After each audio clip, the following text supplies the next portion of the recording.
kapan dibuka. Tapi sebelum itu kita bicara dulu terkait Undang-Undang Nomor 18 tahun 2017. Sebenarnya kan di undang-undang itu ada peraturan turunannya, Pak. Seperti apa sih, Pak, implementasinya dan bagaimana peraturan-peraturan itu berlaku, Pak? Jadi Bapak bilang bahwa ada negara Taiwan nih, Pak. Banyak juga di Facebook, Pak, nanya, Pak, Taiwan gimana nih, kapan dibuka? Kemudian prosesnya bagaimana? Nah, halo rekan hacker, ini podcast untuk kamu.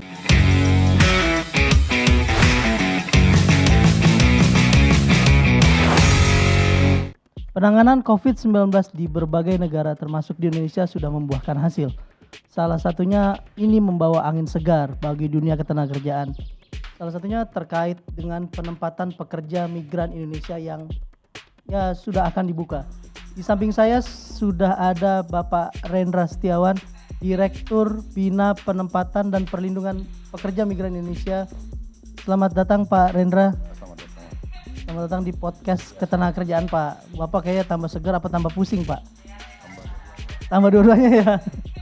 Banyak netizen di media sosial juga kapan, Pak, kapan dibuka. Tapi sebelum itu kita bicara dulu terkait Undang-Undang Nomor 18 tahun 2017. Sebenarnya kan di undang-undang itu ada peraturan turunannya, Pak. Seperti apa sih, Pak, implementasinya dan bagaimana peraturan-peraturan itu berlaku, Pak? Baik, terima kasih. Memang terkait dengan Undang-Undang 18 ya.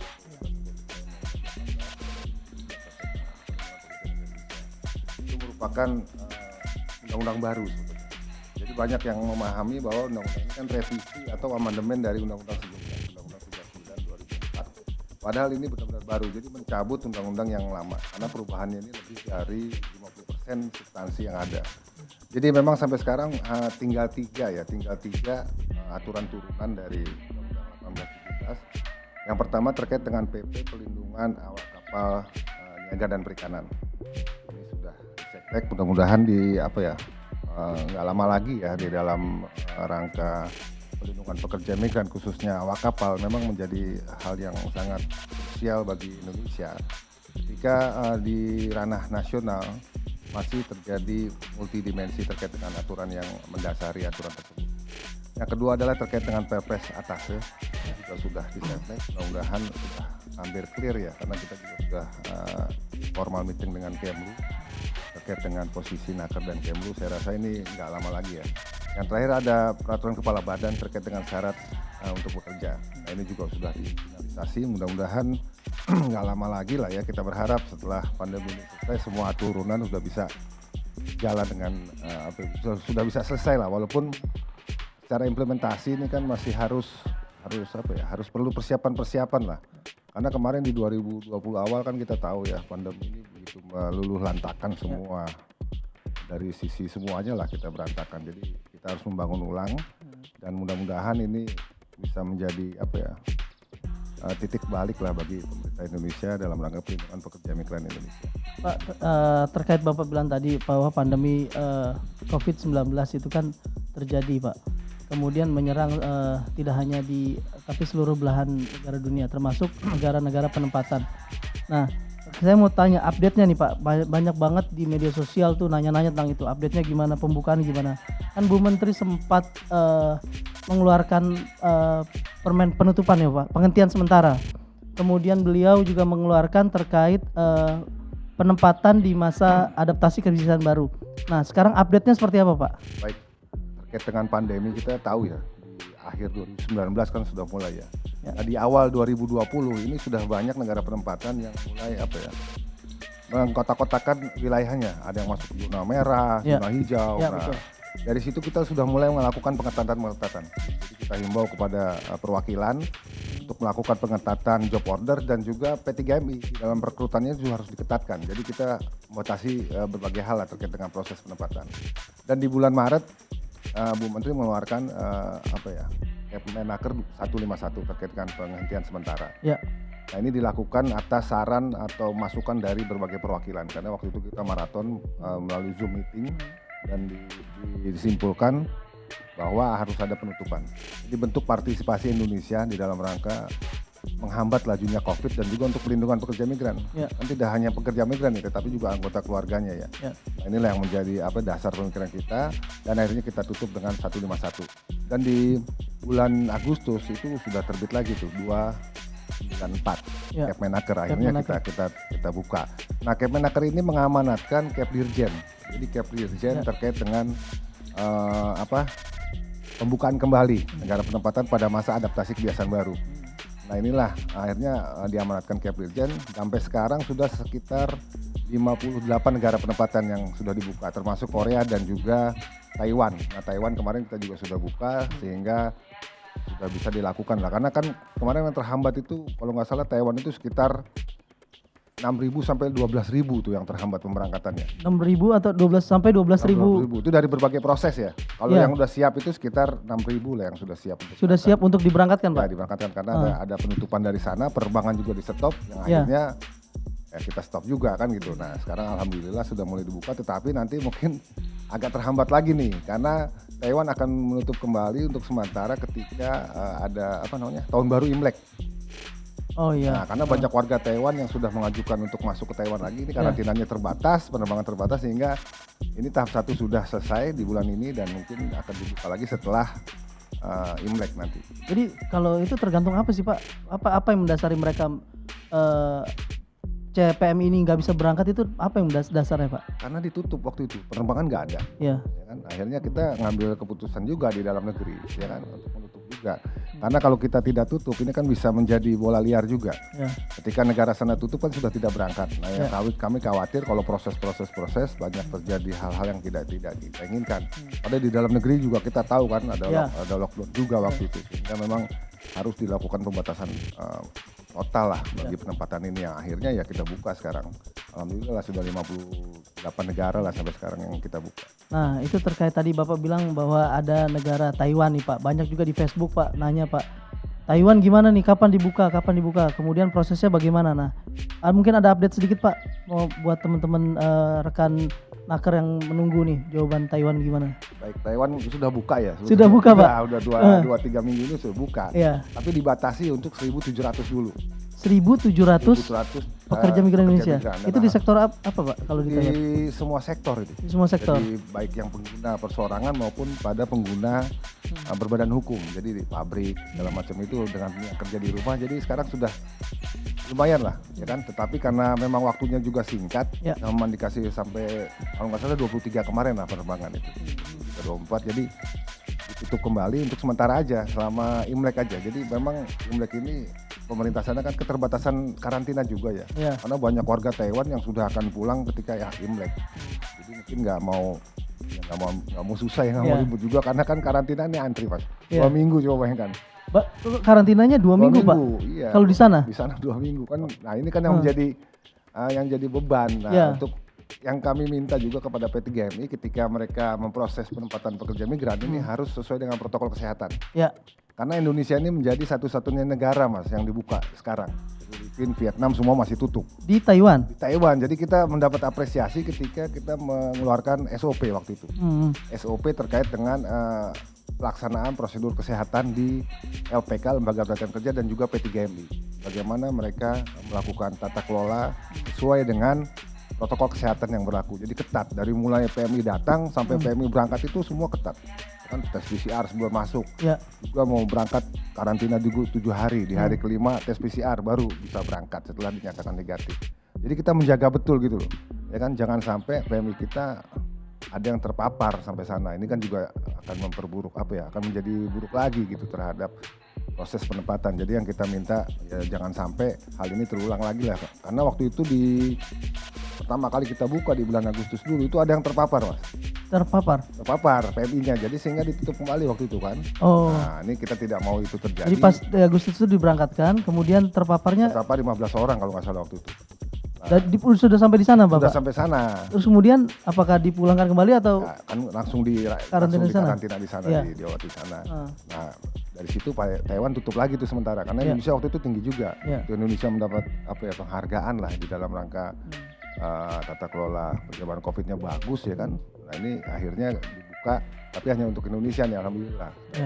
negara-negara lain belum buka, jadi kita tahap pertama dibuka. Mungkin negara lain ya setelah Imlek nanti ya, tapi paling tidak kita diapresiasi lah di Taiwan ya, karena kita negara pertama dibuka. Ini kan negara-negara yang lain seperti Filipina, Vietnam dan lain-lainnya. Bagi rekan Nakar tadi Pak Rendra bilang P3M itu perusahaan penempatan pekerja migran Indonesia Pak ya. Jadi yang perusahaan itu yang memberangkatkan ya Pak ya. Kemudian tadi di Taiwan Pak, tapi teman-teman yang mau berangkat ke Malaysia dan Hong Kong juga pada nanya nih Pak. Ini ada update-nya nggak Pak kalau Malaysia dan Hong Kong? Kalau Hong Kong sejauh ini so far nggak ada masalah ya, karena memang Hong Kong ini begitu kita buka waktu itu juga ketika udah lama ya, jauh sebelum Taiwan Korea buka dia sudah buka duluan, ya, sudah berjalan dengan baik dan tidak ada isu lah, tidak ada isu yang terkait dengan virus corona apa segala macam. Jadi semua berjalan dengan baik, karantina juga berjalan dengan baik. Nah terkait dengan Malaysia, ini kan kita sekarang sedang melakukan pembaruan MOU, ya kan? Karena di dalam undang-undang kita juga disyaratkan itu, ya kan? Secara hukum kita disyaratkan apabila Indonesia dapat menempatkan pekerja migran ketika ada 3 hal di situ. Yang pertama, apa aja Pak? Negara tersebut memiliki perjanjian tertulis, tidak hanya MOU ya, bisa agreement, bisa segala macam. Jadi disyaratkan itu perjanjian tertulis. Tapi kan orang-orang konotasinya MOU terus ya, padahal perjanjian tertulis dalam bentuk apapun. Dengan Arab Saudi waktu itu kita bentuknya agreement. Ya. Dengan Malaysia perjanjiannya MOU. Nah, dalam bentuk Berarti MOU. antara pemerintah sana dengan pemerintah Indonesia gitu ya? Nah ini kan sedang kita pembarui untuk yang jabatan pekerja rumah tangga. Jadi ini harus selesai. Kalau tidak selesai ya harus selesai pokoknya ini kan ini bentuk perlindungan ya. Kalau bagi kami ini keharusan ya, MOU ini harus jadi, ya kan, karena undang-undang itu mensyaratkan. Yang kedua, bahwa negara tersebut memiliki aturan perundangan yang melindungi pekerja asing baik di sektor rumah tangga maupun yang bekerja di formal lah ya. Nah, ini kan Malaysia sampai sejauh ini belum memiliki aturan perundangan yang melindungi itu ya, khususnya untuk yang pekerja domestik. Untuk itu satu-satunya cara jalan keluarnya way-out-nya ya hanya kerjasama tertulis, dan ini harus jadi gitu loh ya kan. Nah ini untuk bentuk pelindungan pekerja migran kita, sehingga kedua belah negara ini memiliki komitmen yang sama gitu loh di dalam rangka pelindungan pekerja migran.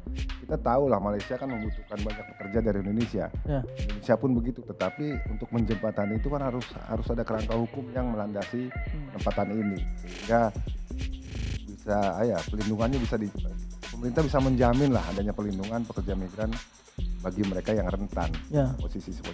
Yang ketiga apa Pak? Yang ketiga memiliki BPJS dan asuransi. Saya rasa kalau sudah ada aturan perundangan yang melindungi dimanapun ya, saya yakin ya setiap negara yang memiliki aturan perundangan pasti undang-undang tersebut seperti Undang-Undang 17, Undang-Undang 18 ini kan pasti di dalamnya ada nih BPJS atau asuransi otomatis. Jadi ya hal yang paling isu utamanya ini ya sebetulnya di MOU dan aturan perundangan yang negara setempat.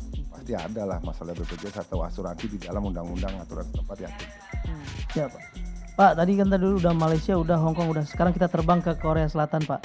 Ada ini juga banyak yang nanya Pak, sampai kita juga di demo waktu kemarin Pak. Di Kemnaker demo terkait kapan berangkatnya di Korea government to government ya Pak ya. Nah itu bagaimana update-nya Pak? Apakah ada update-nya?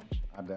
Ya, sebetulnya sejak demo kemarin ya, kita kan sebelumnya jauh sebelum juga kita selalu berusaha untuk melakukan pendekatan, melakukan menjamin kepercayaan Korea bahwa Indonesia ini dalam pengelolaan penyebaran virus ini sudah bagus, kan pencegahannya sudah bagus segala macam. Ya, Bu Menteri juga ketemu tuh dengan memanggil dubes Korea, kan, seperti itu mereka ketemu dan akhirnya ya dapat dibuka waktu itu kan, tapi kan nggak langsung berangkat Mas. Ya kan? Ada step by stepnya lah. Kalau yang belum mengikuti ujian ini harus uji dulu, pelatihan bahasanya seperti apa. Jadi step by step dilakukan, dan juga penempatan ini kan yang melakukan BP2MI ya, selaku lembaga penempatan pemerintah. Jadi memang di BP2MI, dan sampai sekarang masih berjalan prosesnya. Ya mudah-mudahan dalam bulan-bulan Januari lah sudah mulai ada penempat penerbangan ke Korea. Januari penerbangan ke saya rasa mudah-mudahan lah sudah ada itu. Oke. Pak, terkait dengan dari Korea kita beralih ke Jepang Pak. Nah Jepang kan juga ada program namanya Specific Skill Worker atau SSW. Nah itu update-nya seperti apa Pak? Apakah sudah ada penempatan ke sana? Kalau Jepang sendiri kan kita sedang menunggu berita resmi dari pemerintah sana. Mungkin nanti melalui nota diplomatik dari perwakilan ya. SSW ini kan suatu salah satu program penempatan yang ke Jepang. Hmm. Jepang ini kan ada 3 skema sebetulnya ya kan. Yang pertama magang. Kalau magang pelatihan lah ya. Ya. Itu sudah berjalan dari dulu. Yang kedua ini terkait dengan perawat dan nurse dan caregiver. Oke. Ini di bawah IJEPA, ya kan? Nah, di bawah IJEPA kerjasama ekonomi antara Indonesia dengan Jepang. Semua sektor, salah satunya MNP ya, Movement of Natural Person, itu yang dibidangi oleh Kementerian Tenaga Kerjaan, ini menjadi ketua subkomitinya. Nah, di dalam rangka penempatan SSW ini kan perseorangan, Mas. Jadi mereka ini secara perseorangan berangkat ke Jepang. Mereka apply sendiri melalui aplikasi kan, dan mendaftar juga di Kemenaker, dan mereka ujian, habis itu bisa berangkat. Nah ini kan tapi masih ditutup nih untuk sementara nih. Kita sedang menunggu berita resmi dari perwakilan, ya mudah-mudahan dalam waktu dekat lah ya kita sudah bisa dapat update-nya, dan kita sudah akan segera mengeluarkan Kepdirjen untuk membuka tidak hanya Jepang ya, mungkin beberapa negara lain juga sedang kita minta update-nya terkait dengan kondisi COVID di sana, dan juga aturan yang sudah mulai melunak ya, yang memperbolehkan warga negara asing khususnya pekerja bisa masuk ke negara tersebut. Oke, Pak, saya pernah Pak di bandara suatu negara Pak ketemu PMI Pak. PMI saya bilang ini punya kompetensi apa gitu ke sini gitu. Sedangkan bahasa Indonesia saya ngobrol aja bahasa Indonesia aja masih susah Pak.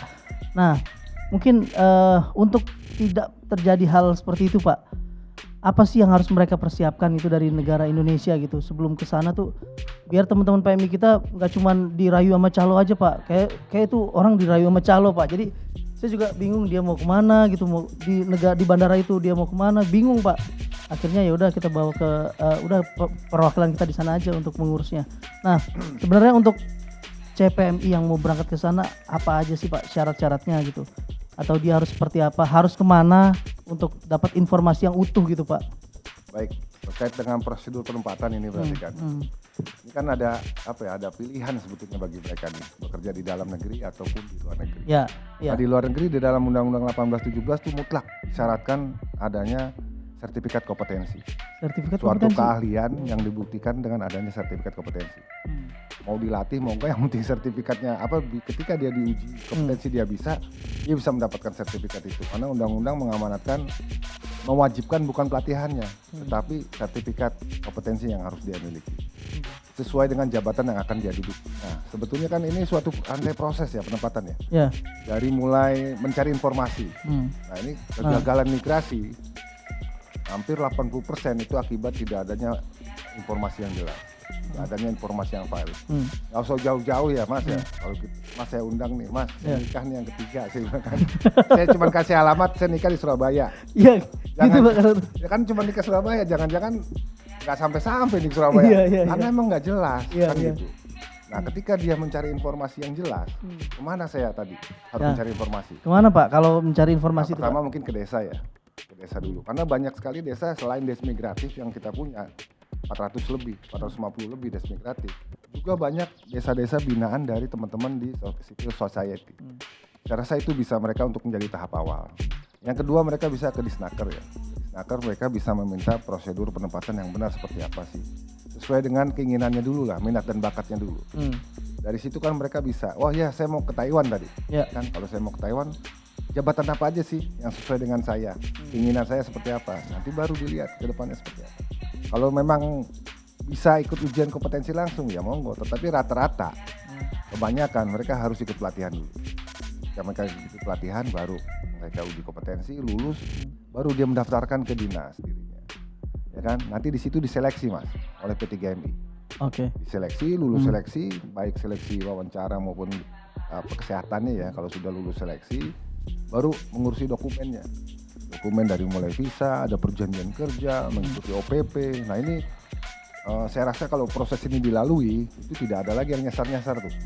Ya, karena memang sudah terschedule semua Mas, berangkatnya difasilitasi, sampai sana pun ada agensi bahkan perwakilan juga terinfo sampai sana. Kalau yang berangkatnya nggak tahu ya gimana kita mau tahu kan gitu kan. Saya juga pernah ketemu soalnya di Singapura tuh beberapa teman-teman PMI yang memang kita lihat nggak layak lah ya, seharusnya mereka nih fasilitasi dari awal. Nah kalau misalnya itu bisa terjadi, saya rasa nggak akan ada lagi ya yang Nah, ini kan peran pemerintah di sini sebetulnya. Ya. Bagaimana pemerintah mendirikan melakukan layanan dari mulai tingkat desa. Kita juga dorong pembentukan layanan terpadu satu atap. LTSA itu ya Pak ya? LTSA di Ya. 45. Bahkan kemarin di Poli Bali Mandar Bu Menteri langsung meresmikan. Ya. Nah ini kan kedekatan layanan inilah yang sedang kita cari bagaimana PMI ini bisa terlayani di daerahnya. Ya. Bahkan di perbatasan nanti kan. Ya. Karena tata kelola perbatasan dengan daerah asal beda nih. Ya kan, seperti di Nunukan. Ya. Nunukan ini sebagian besar bukan warga Nunukan, 99% itu dari luar Nunukan mereka. Kaum deportasian dari Malaysia. Ya. Nah, ini kan juga layanannya beda ya. Kalau kita lihat layanan yang Indramayu dengan Nunukan pasti beda. Ya. Nah, inilah yang treatment seperti ini yang harusnya menyesuaikan layanan terpadu satu atap itu seperti apa. Yang penting rakyat Indonesia ini bisa bekerja ke luar negeri secara aman, ya kan? Secara aman, murah, cepat, itu kan intinya. Jadi Ya. memang penting lah buat daerah. Ini kan peran daerah sebetulnya nih. Peran daerah, kewajiban daerah di dalam undang-undang untuk membentuk layanan tersebut. Dan Naker ini sangat mensupport sekali. Gitu. Oke. Pak, banyak juga di media bilang bahwa media sosial bahwa zero cost. Sebenarnya apa sih Pak zero cost itu Pak? Sebetulnya nggak ada istilah zero cost. Ya. Jadi kalau di dalam aturan kita itu istilahnya di pasal 30 Undang-Undang 1817 bahwa pekerja migran tidak boleh dibebankan biaya penempatan. Tidak, jadi kita lurusin dulu Pak ya. Tidak boleh dibebankan biaya penempatan. Berarti tadi Bapak bilang dari proses awal sampai pemberangkatan tidak boleh ada biaya. Nah, tidak boleh ada biaya. Oke. Tapi biaya yang seperti apa kan orang nanya lagi nih. Nah, ya. Nah, ada di pasal 72 tuh, pasal larangan di situ. Setiap orang dilarang membebankan biaya penempatan bagi pekerja migran yang sudah ditanggung oleh pengguna. Oke. Yang bagaimana yang belum ditanggung oleh pengguna? Nah, iya. Nah, ini yang harus diatur oleh kepala badan, ya kan? Bagaimana aturan ini bisa berjalan karena perlindungan pekerja migran di masa penempatan itu murni diatur berdasarkan aturan negara setempat dan kebiasaan internasional, ya kan? Nah, bagaimana kita melakukan bilateral meeting dengan apa untuk apa ya? Untuk menggolkan loh apa yang diamanatkan oleh undang-undang. Ini kan harus ada bilateral meeting, ada pendekatan juga. Karena kan tidak hanya Indonesia yang melakukan penempatan ke salah satu negara, betul. pasti kan ada negara lain seperti Filipina, India. Nah, ini kan kita harus berlomba-lomba bagaimana kita melakukan kerangka perjanjian kerjasama bilateralnya agar penempatan ini seperti mudah. Jadi tidak ada itu istilah zero cost ya kan, yang ada itu tidak boleh dibebankan biaya penempatan. Jadi ini harus diluruskan, itu bisa menyesatkan mas. Kita tersesat semua ujung-ujungnya kan. Selama ditanggung sama pengguna Pak ya? Ya. Jadi kalau sudah ditanggung oleh pengguna, dikenakan cas lagi oleh P3MI, oh kita sikat Pak. Sikat Pak ya? Sikat. Aja, siop cabut. Oh sampai siupnya bisa dicabut Pak? Iya, kalau memang terbukti melakukan pelanggaran berat kan, ya kan. Oke. Nah, untuk itu harus hati-hati lah P3MI kan, P3MI hati-hati, agensi sana juga hati-hati. Kan saya yakin lah, ya kan ini sudah sedikit demi sedikit pelanggaran-pelanggaran sudah mulai bisa dikurangi, ya kan, karena memang ketatnya aturan di Indonesia juga Undang-Undang 1817 ini memberikan apa ya, jangkauan hukum yang gawat. Ya. Jadi selain didenda juga dipenjara. Ada pidananya Pak ya? Ada pidananya, jadi harus hati-hati bagi kita semua. Bahkan kita juga pemerintah, itu juga ada di situ pasalnya. Jadi harus hati-hati semua. Jadi memang ketat banget aturan di dalam Undang-Undang 1817 bagi mereka yang melanggar aturan. Oke. Rasa kita harus hati-hati semua dalam layanan ini. Pak, tadi banyak juga kalau masalah perlindungannya banyak juga yang TKI atau PMI kita yang disiksa atau tidak dibayar gitu. Bagaimana bentuk perlindungan negara atau cara negara untuk melindungi mereka itu seperti itu? Seperti apa Pak? Di dalam atau di luar negeri Pak? Oke, ini kan maka dari itu ketika pekerja migran ini berangkat, ini kan harus melalui prosedur. Kan, contohnya ke kemana ya? Ke Taiwan lah ya. Ya. Kan kita juga memiliki kerjasama, Ya. ya kan. Contohnya juga dengan Malaysia yang sedang kita bangun. SOSW ke Jepang juga kita bangun. Nah, kalau aturan ini mereka taati, karena kewajiban bagi calon pekerja migran untuk mentaati aturan yang ada di Indonesia maupun yang ada di sana. Ya. Harus mengikuti proses yang sesuai dengan aturan perundang-undangan. Nah, kalau dia mengikuti proses, paling tidak kan dia memiliki sudah ada pelatihan, self defense capacity-nya sudah bagus, self skill-nya sudah bagus, maupun pelatihan seperti keterampilannya lah itu juga sudah bagus. Saya rasa kalau itu sudah mereka miliki, ini bisa meminimalisasi lah. Karena resiko migrasi itu tidak bisa dihilangkan.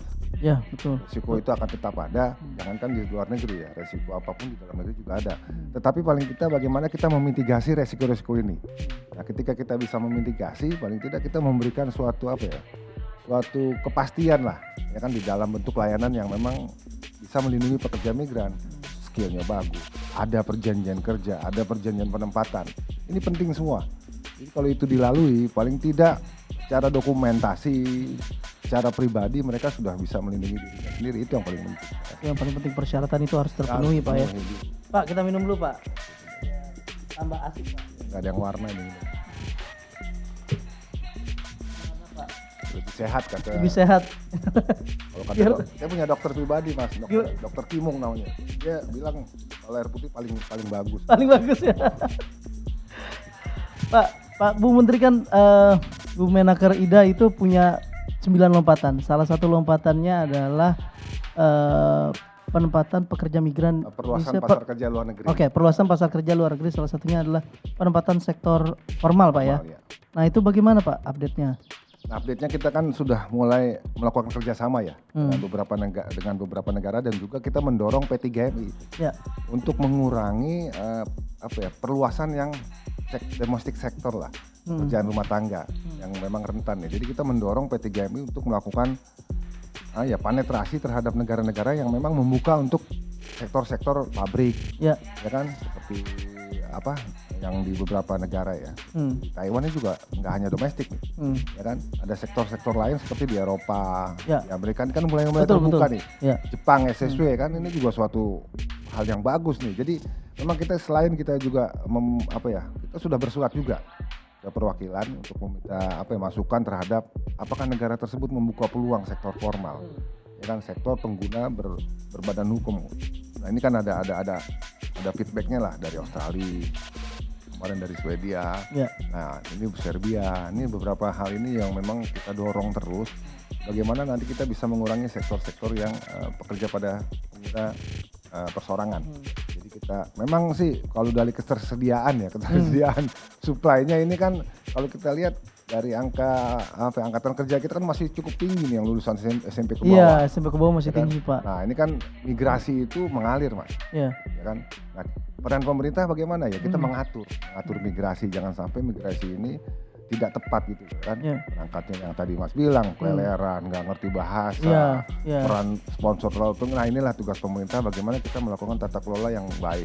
Memang tidak bisa seperti membalikan telapak tangan ya. Kita harus pelan-pelan ya kan, tapi memang kita harus harmonisasi dulu hubungan antar lembaga semua, memiliki komitmen yang tinggi, law enforcement yang bagus. Nah, ini saya rasa perlahan-lahan bisa kita bangun lah tata kelola pekerja migran yang baik sebagaimana yang diamanatkan dalam Undang-Undang 1817 ya, tentang penempatan perlindungan ya, Pak ya? Perlindungan pekerja migran. Beda. Perlindungan ya, Pak ya? Perlindungan pekerja migran Indonesia. Pak, pertanyaan terakhir, Pak. Ini apa harapan Bapak untuk calon pekerja migran Indonesia mungkin yang 2 tahun ini tidak berangkat gitu? Apa harapan Bapak untuk teman-teman atau yang sedang bekerja di luar negeri tidak bisa pulang? Apa harapan Bapak untuk mereka, Pak? Ya, harapan kami sih sebetulnya sederhana ya, mereka bisa bekerja dengan baik, dan apabila mereka masih di Indonesia hati-hati dan juga berangkat sesuai dengan prosedur dan sabar gitu yang penting. Kalau tidak sabar kan takutnya terjerat ada ya orang-orang yang tidak bertanggung jawab lah, dan ini banyak terjadi. Jadi saya rasa kepercayaan diri sendiri itu harus dibangun dari sekarang. Ya kan, kepercayaan diri sendiri, pertahanan diri sendiri harus dibangun sejak awal, karena memang jabatan-jabatan yang mereka duduki ini kan rentan terhadap berbagai pelanggaran, dan untuk teman-teman yang di sana ya kerja untuk bekerja, berangkat ke luar negeri ya kerja, ya kan. Banyak lah yang mereka pulang dari luar negeri justru nggak punya apa-apa. Nggak punya apa-apa ya, Pak ya? Ya kan. Jadi tata kelola remitansi yang mereka dapat untuk keluarga segala macam ini harus dipergunakan sebaik-baiknya. Jangan sampai terjadi migrasi berulang. Karena migrasi ini salah satu tipenya traditional migration yang memang turun-temurun. Dari neneknya, ibunya, terus dari PMI kan. Nah, kita nggak mau ya, pasti harus ada perbaikan lah ekonomi, kesejahteraannya. Untuk itulah disinilah peran pemerintah bagaimana kita mengedukasi. Diamankan dalam undang-undang tuh, mengedukasi keuangan terhadap remitansi yang mereka dapat. Jadi kalau semakin bagus tata kelolanya dari semua sektor, saya rasa ini akan kedepannya sangat baik bagi kesejahteraan PMI dan keluarganya. Tapi ada harapan mereka yang selama 2 tahun ini nggak berangkat akan berangkat Pak? Yakin saya berangkat. Yakin berangkat ya? Yakin. Jadi tenang aja. Jangan di komen kadang-kadang galak tuh Pak. Kapan ini kapan saya diberangkatin? Nah, kapan jadi sih berangkatin? intinya itu bukan kita yang nahan. Seandainya mereka terbang nih sampai sana dipulangkan nggak lucu kan, karena penerbangan aja kadang nggak ada. Oh gitu. Kita kalau saya yakin Bu Menteri maunya kita open seluas-luasnya kan. Iya. Tapi kan tidak bisa begitu aja. Bagaimana perlindungannya? Iya. Kan harus berjalan Beriringan apa ya? beriringan, nggak Iya. bisa mana yang dulu kan gitu loh kan. Dalam penempatan harus ada perlindungannya. Oke. Ini suatu hal yang diamanatkan di dalam. Makanya undang-undang ini berubah. Dulu penempatan dan perlindungan. Iya. Kalau sekarang undang-undangnya saklek nih. Undang-undang Perlindungan. pelindungan pekerja migran. Jadi perlindungan itu menjadi satu hal yang utama di dalam proses penempatan. Oke.